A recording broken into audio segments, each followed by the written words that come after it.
इसी तरह से मज़ीद अगर हम आगे जाए और आगे देखें तो यहाँ पर आपको डायग्राम नज़र आ रहा होगा, जिसमें ये नीचे जो आपको डार्क नज़र आ रहा है, तो ये क्या है? सब एंजाइम है, इसको हम एंजाइम कहते हैं, ठीक है। अब एंजाइम का जो ये वाला पोर्शन है ना, ये वाला जिसको मैंने यहाँ पर किया, ये वाला पोर्शन, इस पोर्शन को हम क्या कहते हैं? इसको हम एक्टिव साइट कहते हैं।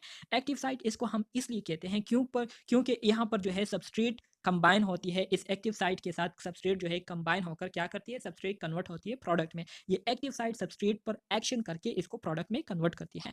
अब यहाँ पर अगर आप सबस्ट्रेट को देखें, तो सबस्ट्रेट की जिस तरह से शेप है, उसी तरह से एंजाइम में उसके लिए क्या बना है? शेप बना हुआ है, ठीक है। तो इसी तरह से हर सबस्ट्रेट के लिए खास एंजाइम होते हैं, जो कि उस सबस्ट्रेट को कन्वर्ट करती है किस चीज़ में? प्रोडक्ट में।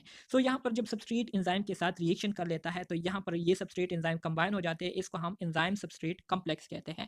फिर मजीद कुछ रिएक्शन आगे जाने के बाद ये कन्वर्ट होना शुरू हो जाता है प्रोडक्ट में, ठीक है। और यहाँ पर ये टूट जाते हैं, देखिए प्रोडक्ट में कन्वर्ट हो गया और ये एंजाइम वही खाली का